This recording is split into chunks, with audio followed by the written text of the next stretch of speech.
ಅವಳಿಗೆ ಮೆಚುರಿಟಿ ಇಲ್ಲ ಅಂತ ಅನ್ಕೋಬೇಕೋ ಇಲ್ಲ ನಿಮ್ಮ ಒಳ್ಳೆ ಮನಸ್ಸನ್ನ ಅರ್ಥ ಮಾಡ್ಕೊಳ್ಳೋ ಬುದ್ಧಿ ಇಲ್ವಾ ಅಂತ ಅನ್ಕೋಬೇಕೋ ನನಗೆ ಅರ್ಥ ಆಗ್ತಾ ಇಲ್ಲ ಹೊಸವ್ರೆ. ಹೌದಮ್ಮ, ದಮಯಂತಿನ ಹೇಗೆ ಅರ್ಥ ಮಾಡ್ಕೋಬೇಕು ಅಂತ ನಮ್ಗೆ ಅರ್ಥ ಆಗ್ತಾ ಇಲ್ಲ. ನೀನೇನು ಮಾಡಿದ್ರು ಅವಳು ಕೆಟ್ಟದಾಗೆ ತಿಳ್ಕೊತಾ ಇದ್ದಾಳೆ. ನಾನು ದಮಯಂತಿ ಮಾತಿಗೆ ಬೇಜಾರು ಮಾಡ್ಕೊಂಡಿಲ್ಲ ಭಾವ. ಶಿವಾನಿನ ಜೀವಂತವಾಗಿ ಕರ್ಕೊಂಡು ಬಂದು ಅವಳಿಗೆ ವಹಿಸಿದ್ದಕ್ಕೆ ಖುಷಿ ಆಗ್ತಿದೆ. ಎಲ್ರಿಗೂ ಒಳ್ಳೇದು ಮಾಡೋ ನೀನು ದೊಡ್ಡತನನ ದಮಯಂತಿ ಯಾವಾಗ ಅರ್ಥ ಮಾಡ್ಕೋತಾಳೆ ಅಂತ ಗೊತ್ತಾಗ್ತಿಲ್ಲ ವಸು. ಅವಳ ಬಗ್ಗೆ ಗೊತ್ತಿರೋದೇ ಅಲ್ವೇನಕ್ಕ. ನಾನು ಯೋಚನೆ ಮಾಡ್ತಿರೋದು ದಮಯಂತಿ ಬಗ್ಗೆ ಅಲ್ಲ, ಹಾರಿಕಾ ಬಗ್ಗೆ. ಹಾರಿಕಾ ಕೂಡ ಅಷ್ಟೇ ಹೊಸವ್ರೆ. ನಾವೆಷ್ಟೇ ಸಲ ಏನೇ ಹೇಳಿದ್ರು ಅವಳು ಬದಲಾಗಲ್ಲ. ಹಾರಿಕಾ ಈ ಮಟ್ಟಕ್ಕೆ ಇಳಿದಿದ್ದಾಳೆ ಅಂದ್ರೆ ಅವಳು ತುಂಬಾ ಡೇಂಜರಸ್ ಆಗಿ ಬದಲಾಗಿದ್ದಾಳೆ ಬಿ. ಅಷ್ಟಕ್ಕೂ ನಮ್ಮ ಮನೇಲಿ ನಡೆಯೋ ವಿಷಯಗಳು ಹಾರಿಕಾಗ್ ಹೇಗೆ ಗೊತ್ತಾಗ್ತಿದೆ? ಸುಮಂಗಲಿ ಚಿಕ್ಕಮ್ಮ ಇದ್ರ ಹಿಂದೆ ಇದ್ದಾರೆ ಅಂತ ನನಗೆ ಡೌಟ್ ಆಗ್ತಿದೆ. ಅದೆಲ್ಲ ಪಕ್ಕಕ್ಕಿಟ್ರೆ ಅಷ್ಟಕ್ಕೂ ಹಾರಿಕಾ ಅವಳೊಬ್ಳಿಗೆ ಇದನ್ನೆಲ್ಲ ಮಾಡಕ್ ಹೇಗೆ ಸಾಧ್ಯ ಆಯ್ತು? ಅಂದ್ರೆ ಶಿವಾನಿನ ಕಿಡ್ನಾಪ್ ಮಾಡಿದ್ದು, ಆ ಪ್ಲೇಸಲ್ಲಿ ಬೇರೆ ಹುಡುಗಿನ ಡೆಡ್ ಬಾಡಿ ಇಟ್ಟಿದ್ದು, ಕ್ಯಾಬ್ ಡ್ರೈವರ್ನ ಮ್ಯಾನೇಜ್ ಮಾಡೋದ್ರ ಬಗ್ಗೆ ಹೇಳ್ತಾ ಇದ್ದೀರಾ? ಇದೊಂದೇ ಅಲ್ಲ ರೀ, ಈ ನಡುವೆ ಆಗಿರೋ ಎಲ್ಲ ವಿಷಯಗಳ ಹಿಂದೆ ಹಾರಿಕನ್ ಕೈವಾಡ ಇದೆಯೇನೋ ಅಂತ ಅನ್ನಿಸ್ತಿದೆ. ಅಂದ್ರೆ ರಾಕಿ ಆಕ್ಸಿಡೆಂಟು, ಆಫೀಸಲ್ಲಿ ಬಾಂಬು, ಅಖಿಲ್ ಅರೆಸ್ಟ್ ಆಗಿದ್ದು ಇದೆಲ್ಲ ಹಾರಿಕಾನೇ ಮಾಡಿದಾಳೆ ಅಂತೀಯ ವಸು? ಖಂಡಿತ ಭಾವ. ಎಂಗೇಜ್ಮೆಂಟ್ ನಡೆಯೋ ದಿನ ಗ್ಯಾಸ್ ಪ್ರಯೋಗ ಮಾಡಿದ್ದು ಕೂಡ ಹಾರಿಕಾನೆ. ನಮಗ್ ಗೊತ್ತಿಲ್ಲದೆ ಇರೋ ತುಂಬಾ ವಿಷಯಗಳನ್ನ ಹಾರಿಕಾ ಮಾಡ್ತಿದ್ದಾಳೆ. ಹಾರಿಕಾ ಪೂರ್ತಿಯಾಗಿ ಕ್ರಿಮಿನಲ್ ಆಗಿ ಬದಲಾಗಿದ್ದಾಳೆ ಅಂತ ಹೇಳ್ತಿದ್ದಾರೆ ಹೊಸವ್ರೆ. ಬಾಂಬ್ ಇಟ್ಟಿದ್ದು, ಆಕ್ಸಿಡೆಂಟ್ ಮಾಡಿಸಿದ್ದು, ಕಿಡ್ನಾಪ್ ಮಾಡಿದ್ದು, ಡೆಡ್ ಬಾಡಿನ ಬದಲಾಯಿಸೋದು, ಇದೆಲ್ಲ ಅಪರಾಧಿಗಳು ಮಾಡೋ ಕೆಲಸನೇ ಅಲ್ವಾ ಬಿ? ಈ ಕೆಲ್ಸನೆಲ್ಲ ಹಾರಿಕಾ ಒಬ್ಳೆ ಮಾಡಿರಲ್ಲ ಅಂತ ನನಗೆ ಅನುಮಾನ ಅಕ್ಕ. ಅವಳಿಗಿನ್ಯಾರೋ ಜೊತೆ ಇದ್ದಾರೆ. ಹಾರಿಕಾನ ಮುಂದೆ ಇಟ್ಟು ಅವಳ ಹಿಂದೆ ಯಾರೋ ನಡೆಸ್ತಿರ್ತಾರೆ. ಹಾರಿಕಂಗ್ ಗೊತ್ತಿರೋದು ಇಬ್ರೇ. ಒಬ್ರು ಹಾರಿಕಾ ತಾಯಿ ಚಾಮುಂಡೇಶ್ವರಿ, ಇನ್ನೊಬ್ಬ ಆದಿತ್ಯ. ಅಂದ್ರೆ ಅವರಿಬ್ರಲ್ಲೊಬ್ರು ಹಾರಿಕಾ ಹಿಂದೆ ಇದ್ದು ನಡೆಸ್ತಿದ್ದಾರಾ? MLA ಅವ್ರ ತಂಗಿನೂ ಇದ್ದಾಳೆ. ಅವ್ರು ಯಾರು ಅಲ್ಲ ಅಣ್ಣ. MLA ಮತ್ತು ಅವನ ಸಿಸ್ಟರ್ ಅಬ್ರಾಡಲ್ಲಿದ್ದಾರೆ. ಆದಿತ್ಯ ಕೂಡ ಔಟ್ ಆಫ್ ಕಂಟ್ರಿ. ಹಾರಿಕಾ ತಾಯಿ ಲಾಸ್ ಆಗಿರೋ ಬಿಸ್ನೆಸ್ನ ರಿಕವರಿ ಮಾಡ್ಕೊಳ್ಳೋದ್ರಲ್ಲಿ ಬ್ಯುಸಿಯಾಗಿದ್ದಾರೆ. ನನಗೂ ಆ 4 ಜನರ ಮೇಲೆ ಡೌಟ್ ಇಲ್ಲ ರೀ. ಇನ್ಯಾರೋ ಹಾರಿಕನ್ಗೆ ಸಪೋರ್ಟ್ ಮಾಡ್ತಿದ್ದಾರೆ. ಅವ್ರ ತಪ್ಪನ್ನ ನಮ್ಮೇಲೆ ಹಾಕೋ ಗ್ರಜ್ ಯಾರಿಗಿದೆ ವಸು? ಗೊತ್ತಿಲ್ಲ ಬಾವ, ತಿಳ್ಕೋಬೇಕು. ಗುಡಿಲಿ ಸ್ವಾಮೀಜಿ ಹೇಳ್ದಂಗೆ ನಮ್ಮ ಮನೇಲಿ ತುಂಬಾ ಅನಾಹುತಗಳಾಗ್ತಿದೆ. ಹೊಸದಾಗಿ ಅಖಿಲ್ ಮದ್ವೆ ಜಗಳ ಆಗ್ತಿದೆ. ಮತ್ತೆ ಆ ಸ್ವಾಮೀಜಿನ ಭೇಟಿ ಮಾಡಿದ್ರೆ ಏನಾದ್ರೂ ಪರಿಹಾರ ಹೇಳ್ಬೋದೇನೋ? ಸ್ವಾಮೀಜಿ ಹೇಳಿದ್ದು ರಾಕಿ ಬಗ್ಗೆ ಮಾತ್ರ ಅಕ್ಕ. ಬೇರೆ ಅನಾಹುತಗಳು ಹಾರಿಕಾಯಿಂದ ಮಾತ್ರ ಆಗಿತ್ತು. ಹಾರಿಕನ್ಗೆ ಸಪೋರ್ಟ್ ಮಾಡ್ತಿರೋ ಆ ಅಜ್ಞಾತ ವ್ಯಕ್ತಿ ನಮ್ಮಿಂದ ಏನೋ ಆಶಿಸ್ತಿದ್ದಾರೆ. ಕರೆಕ್ಟೇ ಹೊಸವ್ರೆ. ಆ ಶ್ಯಾಡೋ ಪರ್ಸನ್ಗೇನೋ ಮೋಟಿವ್ ಇದೆ. ಅದೇನು ಅಂತ ಕಂಡು ಹಿಡಿದ್ರೆ ಆ ವ್ಯಕ್ತಿನ ಹಿಡಿಬೋದು. ನಮ್ಮಿಂದ ಯಾರು ಏನ್ ಬಯಸ್ತಾ ಇದ್ದಾರೆ ಅಂತ ನಮ್ಗೆ ಹೇಗೆ ಗೊತ್ತಾಗತ್ತೆ ಅಭಿ? ತಿಳ್ಕೊಳ್ಳೋಣ ಭಾವ. ಇನ್ಮೇಲೆ ಅದೇ ಕೆಲ್ಸದ ಮೇಲೆ ಇರ್ತೀನಿ. ಹಾರಿಕಾ ಹಿಂದೆ ಇರೋರು ಯಾರು, ಅವ್ರಿಗೇನ್ ಬೇಕು ಅಂತ ಕಂಡು ಹಿಡಿತೀನಿ.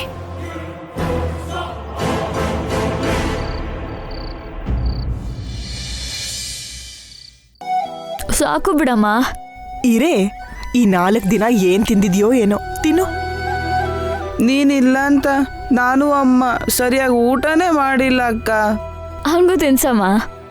ನೀನ್ ವಾಪಸ್ ಬಂದಿದ್ಯಲ್ಲ, ನಾವ್ ಹೊಟ್ಟೆ ತುಂಬಾ ತಿಂತೀವಿ ಬಿಡು. ಮೊದಲು ನೀನ್ ತಿನ್ನು.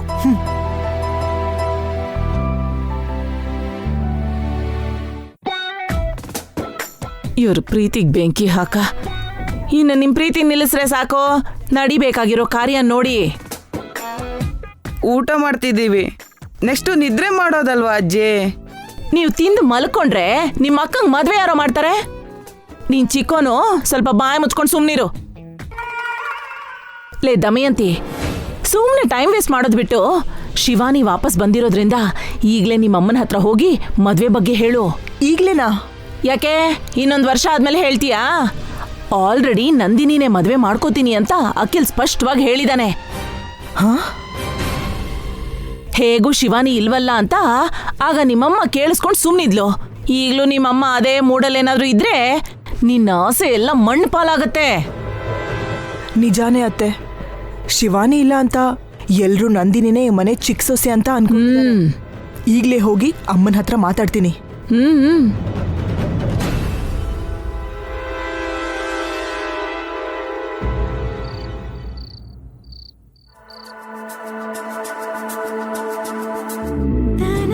ಈ ಮನೆಯಿಂದ ಹೋಗ್ತಿದ್ದಿದ್ ನನ್ನ ನೀನ್ ವಾಪಸ್ ಕರ್ಕೊಂಡ್ ಬಂದಿದ್ದು ಇಷ್ಟ ಆಯ್ತು ಭಾವ. ನನ್ನೇ ಮದ್ವೆ ಮಾಡ್ಕೋತೀನಿ ಅಂತ ನೀನ್ ಎಲ್ರ ಮುಂದೆ ಸ್ಪಷ್ಟವಾಗಿ ಹೇಳಿದ್ದು ಇನ್ನೂ ಇಷ್ಟ ಆಯ್ತು ಭಾವ. ಯಾವತ್ತೇ ಆದ್ರೂ ನೀನೇ ನನ್ ಗಂಡ ಆಗ್ತೀಯಾ ಅಂತ ನಾನ್ ಖುಷಿ ಪಡ್ತಿದ್ದೀನಿ. ಈಗ ಶಿವಾನಿ ಜೀವಂತವಾಗಿ ವಾಪಸ್ ಬಂದ್ಲು ಅಂತ ಖುಷಿ ಇದ್ರೂ ಮತ್ತೆ ಸಮಸ್ಯೆ ಬರುತ್ತೇನೋ ಅಂತ ಭಯ ಆಗ್ತಿದೆ ಭಾವ. ನನ್ನ ಬಿಡಲ್ಲ ಅಲ್ವಾ ಭಾವ?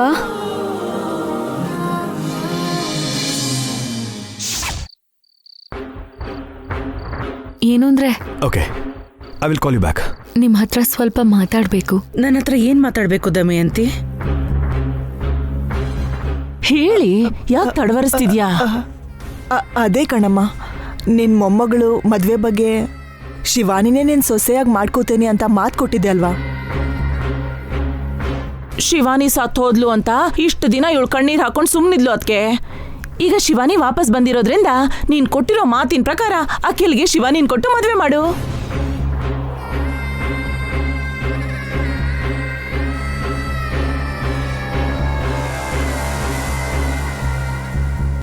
ಏನಮ್ಮ ಯೋಚನೆ ಮಾಡ್ತಿದ್ಯಾ? ಅಖಿಲ್ ಒಪ್ಕೋತಾನೋ ಇಲ್ವೋ ಅಂತಾನಾ? ಇಲ್ಲ ಹೊಸವ್ರೆ, ಹೇಗಾದ್ರೂ ಮಾಡಿ ನಂದಿನಿ ಅಖಿಲ್ ಮದುವೆಗೆ ಅಮ್ಮನ ಒಪ್ಪಿಸ್ಬೇಕು. ಅದೇ ದಮಯಂತಿಗೆ ಮಾತು ಕೊಟ್ಟಿದ್ದಾರಲ್ಲ ಅಭಿ. ನಂದಿನಿನೇ ಮಾಡ್ಕೋತೀನಿ ಅಂತ ಎಲ್ರ ಮುಂದೆನೂ ಅಖಿಲ್ ಕೂಡ ಹೇಳಿದಾನಲ್ಲ ಪಾವನಿ. ಆ ಮಾತಿಂದ ನಂದಿನಿ ಕೂಡ ಇನ್ನೂ ಆಸೆ ಬೆಳೆಸ್ಕೊಂಡಿದ್ದಾಳೆ ಅಕ್ಕ. ಈಗ ಇಲ್ಲ ಅಂದ್ರೆ ನೊಂದ್ಕೋತಾಳೆ. ಬೇಡ ಅನ್ನೋ ಮಾತೇ ಇಲ್ಲ ಹೊಸವ್ರೆ. ಅಖಿಲ್ ನಂದಿನಿ ಮದುವೆ ಅನ್ನೋದು ಫಿಕ್ಸ್ ಆಗಿದೆ. ಆದರೆ ಅಮ್ಮನ ಒಪ್ಪಿಸ್ಬೇಕು.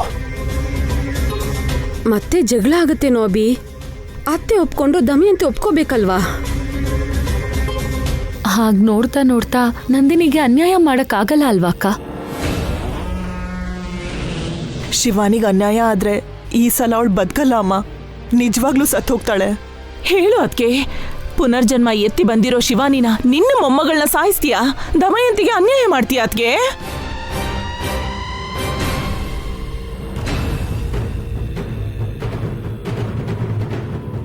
ಅಖಿಲ್ನ ಕರೀರಿ, ಮಾತಾಡ್ತೀನಿ. ನಾಳೆ ಎಲ್ಲರೂ ಸೇರಿ ಅಮ್ಮನ ಹತ್ರ ಒಂದ್ಸರಿ ಮಾತಾಡೋಣ, ಆಗ ಅಮ್ಮ ಒಪ್ಕೋಬಹುದು. ಮೊದಲು ದಮಯಂತಿನ ಒಪ್ಪಿಸ್ಬೇಕು ಅಭಿ. ದಮಯಂತಿ ಜೊತೆ ಮಾತಾಡೋದು ಕಷ್ಟ, ಆದ್ರೆ ಅಮ್ಮ ಒಪ್ಕೊಂಡ್ರೆ ದಮಯಂತಿ ಸೈಲೆಂಟ್ ಆಗ್ತಾಳೆ. ಅತ್ತೆ ಜೊತೆ ಶಿವಾನಿ ಹತ್ರನೂ ಮಾತಾಡೋಣ. ಶಿವಾನಿನ ಕೂಡ ಒಪ್ಸಿದ್ರೆ ದಮಯಂತಿ ಅರ್ಥ ಮಾಡ್ಕೋತಾಳೆ. ಶಿವಾನಿ ಜೊತೆ ನಾನು ಮಾತಾಡ್ತೀನಿ. ಏನಮ್ಮ, ನನ್ನ ಹತ್ರ ಏನೋ ಹೇಳಬೇಕು ಅಂದಿಯಂತೆ? ನಿನ್ ಮದ್ವೆ ವಿಷಯ ಅಖಿಲ್. ಹೇಳಿದ್ನಲ್ಲಮ್ಮ, ನಂದಿನಿನ ಮದುವೆ ಆಗ್ತೀನಿ ಅಂತ. ನೀನು ಶಿವಾನಿನ ಮದುವೆ ಆಗಬೇಕು. ನಾನು ನಿಮ್ಮ ಅಕ್ಕನಿಗೆ ಮಾತು ಕೊಟ್ಟಿದ್ದೀನಿ. ನಿನಗೋಸ್ಕರ ಶಿವಾನಿ ಅವಳು ಪ್ರಾಣನ ಕಳ್ಕೋಬೇಕು ಅಂತಿದ್ಲು. ಅದಲ್ಲಮ್ಮ, ನಾನು ನನಗೇನು ಹೇಳಬೇಡ ಅಖಿಲ್. ನನ್ನ ಗುಂಡಿಗೆ ತಡ್ಕೊಳ್ಳಲ್ಲ. ಆ ವಿಷಯ ನಿನಗೂ ಕೂಡ ಗೊತ್ತು. ನನ್ನ ಮಾತಿಗಿಲ್ಲ ಅಂದು ನೀನು ಶಿವಾನಿನ ಬಿಟ್ಟು ನಂದಿನಿನ ಮದುವೆ ಆದರೆ ಈ ಅಮ್ಮ ಇರೋದಿಲ್ಲ. ಆಮೇಲೆ ನಿನ್ನಿಷ್ಟ.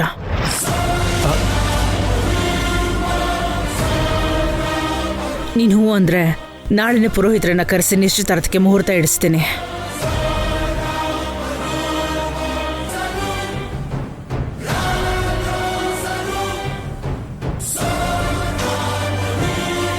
ನಾಳೆ ಅಮ್ಮನ ಹತ್ರ ಶಿವಾನಿ ಹತ್ರ ಮಾತಾಡಿ ಒಪ್ಪಿಸಿ ಪುರೋಹಿತರನ್ನ ಕರೆಸಿ ಎಂಗೇಜ್ಮೆಂಟ್ಗೆ ಮುಹೂರ್ತನ ಫಿಕ್ಸ್ ಮಾಡಿಸೋಣ. ತುಂಬಾ ಥ್ಯಾಂಕ್ಸ್ ರೀ. ಈ ಮಾತು ಕೇಳಿದ್ರೆ ನಂದಿನಿ ತುಂಬಾ ಖುಷಿ ಪಡ್ತಾಳೆ.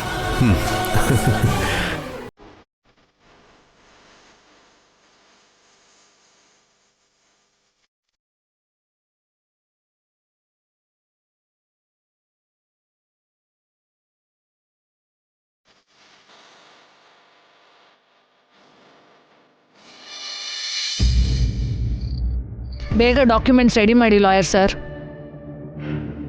Thank you.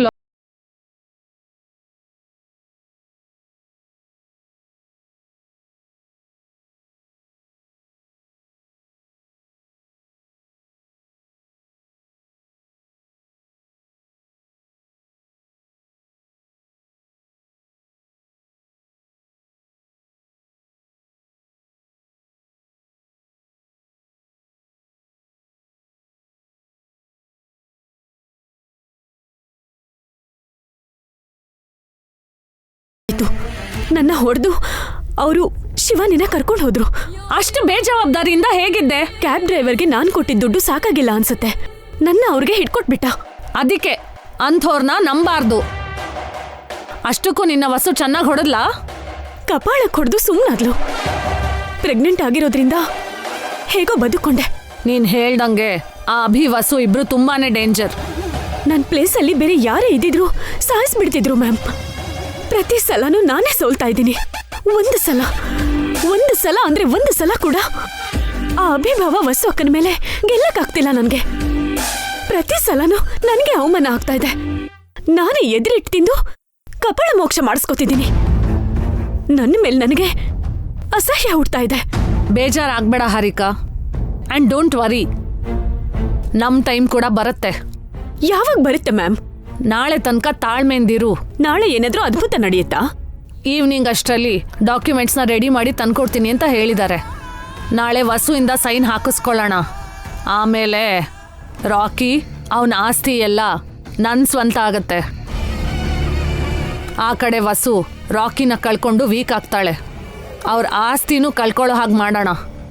ಆಗ ನೀನು ಪ್ರತೀಕಾರ ತೀರ್ಸ್ಕೊಳ್ಳುವಂತೆ. ಇಲ್ಲಿವರೆಗೂ ನೀನು ತಿಂದಿರೋ ಏಟಿಗೆ ಎದುರೇಟ್ಗೆ 2ರಷ್ಟು ಏಟನ್ನ ನೀನು ವಸು ಕೊಡ್ಬೋದು. ಆ ಕ್ಷಣಕ್ಕೋಸ್ಕರನೇ ನಾನು ವೇಟಿಂಗ್ ಮ್ಯಾಮ್.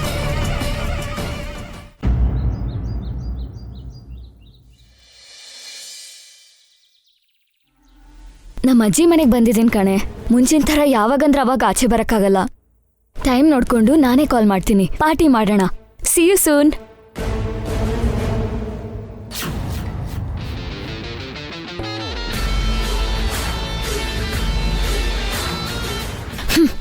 ಈ ನಂದಿನಿಲಿ ನಮ್ಮ ಮಾವ ಅದೇನು ನೋಡಿ ಇಷ್ಟಪಟ್ನೋ. ಯಾವುದಾದ್ರೂ ರೀತಿಯಲ್ಲಿ ಇವಳನ್ನ ಬ್ಲೇಮ್ ಮಾಡೋ ಅಥವಾ ಕೆಟ್ಟದ್ದು ಮಾಡೋ, ಬೇಗ ಮನೆಯಿಂದ ಆಚೆ ಹಾಕಬೇಕು. ಏನು ಮಾಡಲಿ? ಛೇ, ಬಾಚಣಿಗೆ ತರೋದೇ ಮರ್ತು ಹೋದ್ನಲ್ಲ.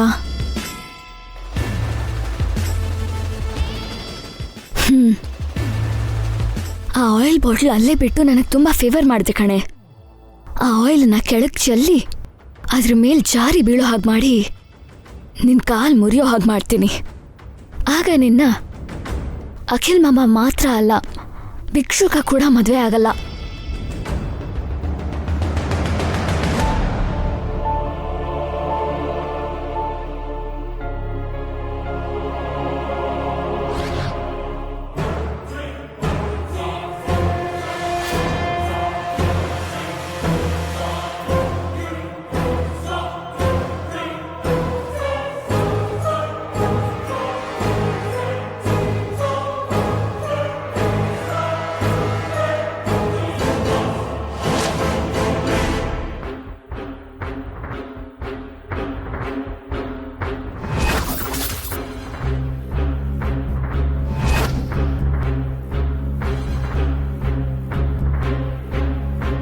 ನಂದಿನಿ ಬಂದು ಜಾರ್ ಬೀಳ್ತಾಳೆ ಅಂತ ಅನ್ಕೊಂಡ್ರೆ ವಸು ಅತ್ತೆ ಯಾಕೆ ಬಂದ್ಲು?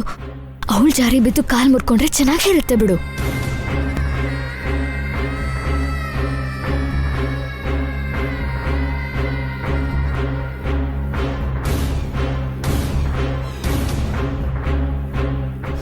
ಛೇ, ವಸು ಅತ್ತೆನೂ ಮಿಸ್ ಆದ್ಲು.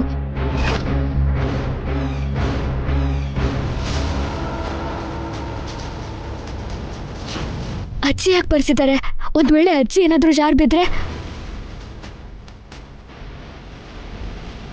ಅಲ್ಲಿ ಹೋಗ್ಬೇಡಿ ಅಂತ ಅಜ್ಜಿಗೆ ಹೇಳಿದ್ರೆ ಚೆನ್ನಾಗಿರುತ್ತೆ. ಆದ್ರೆ ನಾನಲ್ಲಿ ಆಯಿಲ್ ಹಾಕಿರೋ ವಿಷಯ ಗೊತ್ತಾಗ್ಬಿಡುತ್ತಲ್ಲ, ಏನ್ ಮಾಡ್ಲಿ? ಅಯ್ಯೋ ಅತ್ತೆ,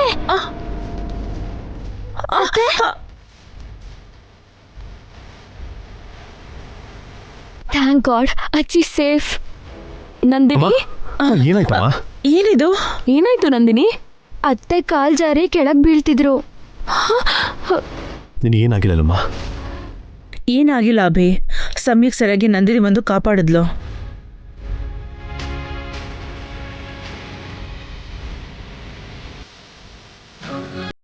ಕಾಲ್ ಹೇಗ ಮಸ್ಲಿಪ್ಪಾಯ್ತು? ಇಲ್ಲೇನೋ ಎಣ್ಣೆ ಚೆಲ್ಲಿದೆ ರೀ.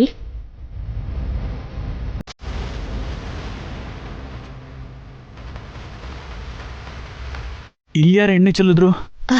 ಯಪ್ಪ, ಇವ್ರಿಗೆ ನನ್ನ ಮೇಲೆ ಡೌಟ್ ಬರ್ಬೋದು. ಇಲ್ಲಿ ನೋಡಿ, ಆ ನಂದಿನೇ ಚೆಲ್ಲಿದ್ದು.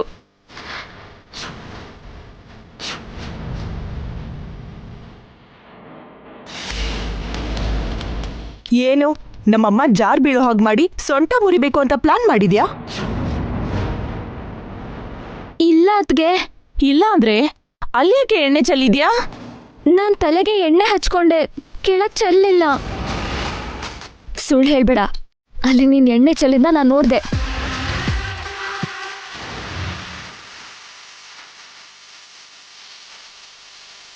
ಅಂದ್ರೆ ನೀನೇ ಎಣ್ಣೆ ಚೆಲ್ಲಿ, ನೀನೇ ನಮ್ಮಮ್ಮನ್ ಕೆಳಗ್ ಬೀಳೋ ಹಾಗೆ ಮಾಡಿ, ಮತ್ತೆ ಏನೂ ಗೊತ್ತಿಲ್ಲದೆ ಇರೋ ಥರ ನೀನೇ ನಮ್ಮಮ್ಮನ್ ಕಾಪಾಡ್ದಂಗೆ ನಾಟಕ ಮಾಡಿದ್ಯಾ? ದಮಯಂತಿ, ನಮ್ಮ ಅತ್ತಿಗೆ ಹತ್ರ ಒಳ್ಳೆ ಹೆಸರು ತಗೊಳ್ಳೋದಕ್ಕೆ ನಿನಗೆ ಇದಕ್ಕಿಂತ ಕಿತ್ತೋದ್ ಪ್ಲಾನ್ ಸಿಗ್ಲಿಲ್ವಾ? ನಾನು ಹಾಗೆ ಮಾಡಿಲ್ಲ ಚಿಕ್ಕಮ್ಮ, ಪ್ರಾಮಿಸ್ ಅತ್ತೆ. ನಾನು ನಂಬಿ ನಾನಿಲ್ಲಿ ತಲೆಗೆ ಎಣ್ಣೆ ಹಚ್ಕೊಂಡೆ ಅಷ್ಟೇ. ನಿನಗೆ ಅಂತ ಒಂದು ಬೆಡ್ರೂಮ್ ಇದೆ ಅಲ್ವಾ ನಂದಿನಿ? ತಲೆ ಬಾಚ್ಕೊಳ್ಳೋದೆಲ್ಲ ರೂಮಲ್ಲಿ ಮಾಡ್ಕೋಬೋದಿತ್ತಲ್ಲ, ಹಾಲಲ್ಲಿ ಯಾಕೆ ಮಾಡ್ಕೊಂಡೆ? ಹಾಗೆ ಕೇಳು ಅಜ್ಜಿ, ಅವಳು ಬೇಕಂತಲೇ ಮಾಡಿರ್ತಾಳೆ, ಮತ್ತೆ ಒಳ್ಳೆ ಥರ ನಾಟಕ ಮಾಡ್ತಿದ್ದಾಳೆ. ನಂದಿನಿ ಬೇಕು ಅಂತ ಏನು ಮಾಡಿಲ್ಲಮ್ಮ. ಎಲ್ಲೋ ಏನೋ ತಪ್ಪು ನಡೆದಿದೆ. ತಪ್ಪೇನು ಅಲ್ಲ ಅಣ್ಣ, ಅವಳೇ ಪ್ಲಾನ್ ಮಾಡಿರ್ತಾಳೆ. ಪ್ಲಾನ್ ಮಾಡೋ ಅವಶ್ಯಕತೆ ನನ್ನ ತಂಗಿಗಿಲ್ಲ ದಮಯಂತಿ. ಮತ್ತೆ ಇಲ್ಲಿ ಎಣ್ಣೆ ಹೆಂಗೆ ಚಲ್ತೋ? ಗೊತ್ತಿಲ್ಲದೆ ಚೆಲ್ಲಿರ್ಬೇಕು, ಅದಕ್ಕೆ ಅವಳನ್ನೇ ಬ್ಲೇಮ್ ಮಾಡೋದಾ? ನಂದಿನಿ ನಿಮ್ ನಾದ್ನಿ ಆಗಿರೋದ್ರಿಂದ ನೀವು ಸಪೋರ್ಟ್ ಮಾಡ್ತಿದ್ದೀರಾ ಮಾವ. ನಂದಿನಿ ಒಬ್ಳು ನರ್ಸ್, ಅವಳಿಗೆ ಸರ್ವಿಸ್ ಮಾಡೋದು ಬಿಟ್ಟು ಡ್ಯಾಮೇಜ್ ಮಾಡೋದು ಗೊತ್ತಿಲ್ಲ. ಗೊತ್ತಿಲ್ಲದೆ ಏನೋ ಆಗಿರುತ್ತೆ. ಎಲ್ಲರೂ ಹೋಗಿ, ನೀನು ಬರಮ್ಮ.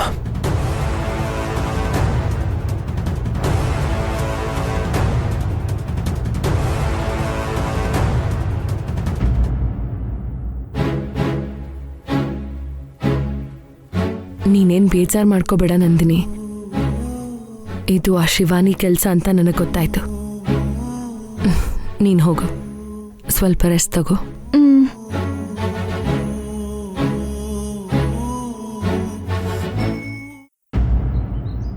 ವಾವ್, ಈ ಪ್ಲೇಸ್ ತುಂಬಾ ಬ್ಯೂಟಿಫುಲ್ ಆಗಿದೆ. ಇಲ್ಲೇ ರೀಲ್ಸ್ ಮಾಡ್ಬೋದು.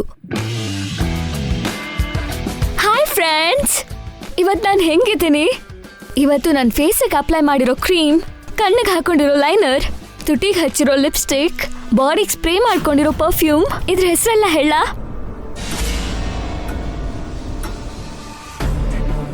ಏನ್ ಮಾಡ್ತಿದ್ಯಾ ಅತ್ತೆ ನೀನು? ನೀನೇನ್ ಮಾಡ್ತಿದ್ಯಾ ಶಿವಾನಿ? ಕಾಣಿಸ್ತಿಲ್ವಾ? ರೀಲ್ಸ್ ಮಾಡ್ತಿದ್ದೀನಿ. ರೀಲಾ? ಹೋ ಸಾರಿ, ನಿಮ್ಮಂತ ಹೌಸ್ ವೈಫ್ಗೆ ರೀಲ್ಸ್ ಅಂದ್ರೆ ಗೊತ್ತಿಲ್ಲ ಅಲ್ವಾ? ಬೆಳಿಗ್ಗೆ ಎದ್ದಾಗ್ಲಿಂದ ರಾತ್ರಿ ಮಲ್ಕೊಳ್ಳೋ ತನಕ ನೀನ್ ಏನ್ ಮಾಡ್ತಿದ್ಯಾ ಅಂತ ಪಬ್ಲಿಕ್ ಆಗಿ ವಿಡಿಯೋ ತೆಗೆದು ಹೇಳೋದೇನಾ ರೀಲ್ಸ್ ಅಂದ್ರೆ? ನೀನು ಎಂಥ ಮನೇಲಿದ್ಯಾ ಅಂತ ಗೊತ್ತಾ? ಹೇಗಿರ್ಬೇಕು ಅಂತ ಗೊತ್ತಾ? ಏನ್ ಮಾಡಬಾರ್ದು ಏನ್ ಮಾಡ್ಬೇಕು ಅಂತ ಗೊತ್ತಾ ನಿನಗೆ? ಈಗ ನಾನು ಹೆಂಗಿರ್ಬೇಕು ಏನ್ ಮಾಡ್ಬೇಕು ಅಂತ ನೀನ್ ಕ್ಲಾಸ್ ತಗೋತಿದ್ಯಾ? ಹೆಣ್ಣು ಹುಡುಗಿ ಪದ್ಧತಿ ಪ್ರಕಾರ ನಡ್ಕೊ ಅಂತಿದ್ದೀನಿ. ನಮ್ಮಮ್ಮ ನನ್ನ ಸರಿಯಾಗಿ ಬೆಳೆಸಿದಾಳೆ, ನೀನೇನ್ ನನಗೆ ಹೇಳ್ಬೇಕಾಗಿಲ್ಲ. ನೀನ್ ಹೇಗ್ ಬೆಳ್ದಿದ್ಯಾ ಅಂತ ನಿನ್ ಬುದ್ಧಿನೇ ಹೇಳ್ತಿದೆ. ಆಗ್ಲೇ ನೀನ್ ಮಾಡಿದ್ದೇನು? ನಿಮ್ಮ ಅಜ್ಜಿ ಮುಂದೆ ಒಂಥರ, ಅಜ್ಜಿ ಇಲ್ದೇ ಇರ್ಬೇಕಾದ್ರೆ ಒಂಥರ ನಾಟಕ ಮಾಡ್ತಿದ್ಯಾ. ನಂದಿನಿನ ಕೆಟ್ಟೋಳ್ ಮಾಡಿ ನೀನ್ ಒಳ್ಳೆಯವಳು ಅನ್ನಿಸ್ಕೊಳ್ಳೋದಕ್ಕೆ ಟ್ರೈ ಮಾಡ್ತಿದ್ಯಾ. ಇವಾಗೇನು ನನ್ನ ತೊಳೆದು ಆ ನಂದಿ ನಿನ್ ಮೇಲ್ ತರಬೇಕು ಅಂತ ನೋಡ್ತಿದ್ಯಾ? ನಿನ್ ಬುದ್ಧಿ ನಂಗೆ ಮೊನ್ನೆನೇ ಗೊತ್ತಾಯ್ತು. ಈ ಮನೇಲಿರೋರು ಯಾರು ಎಂಥವ್ರು ಅಂತ ತಿಳ್ಕೋಬೇಕು ಅಂತಾನೆ ಇಷ್ಟ ದಿನ ಸುಮ್ಮನಿದ್ದೆ. ಸೈಲೆಂಟ್ ಆಗಿ ಎಲ್ರೂ ಅಬ್ಸರ್ವ್ ಮಾಡಿ ನಿಮ್ ಕ್ಯಾರೆಕ್ಟರ್ಸ್ ಏನು ಅಂತ ತಿಳ್ಕೊಂಡೆ. ಯಾರು ಎಂಥವ್ರು ಅಂತ ಗೊತ್ತಾಗಿದ್ರಿಂದ ಇನ್ ಮುಂದೆ ನನ್ಗೆ ಹೇಗ್ ಬೇಕೋ ಹಾಗಿರ್ತೀನಿ. ನಿನ್ ಥರ ಸಲಹೆ ಸೂಚನೆ ಹೇಳೋರ್ನ ಕಂಡ್ರೆ ನನಗ್ ಮೈ ಎಲ್ಲ ಉರಿ. ಹೋಗಿ ನೀನ್ ಕೆಲ್ಸ ನೋಡ್ಕೊ. ಸಂಸ್ಕಾರ ಇರೋ ಹುಡುಗಿ ಅಂತ ಒಳ್ಳೆಯವಳಾಗಿರು ಅಂತ ಹೇಳೋಣ ಅನ್ಕೊಂಡೆ. ನಿನ್ ನಿಜವಾದ ಕ್ಯಾರೆಕ್ಟರ್ ಇದು. ಹೌದು, ನನ್ ರಿಯಲ್ ಕ್ಯಾರೆಕ್ಟರ್ ಇದೆ. ನಾನ್ ಹಿಂಗೇ ಇರ್ತೀನಿ. ಹಿಂಗೆ ಇರ್ತೀನಿ, ಹೀಗೆ ಮಾಡ್ತೀನಿ ಅಂದ್ರೆ ಚರ್ಮ ಸುಲಿತೀನಿ.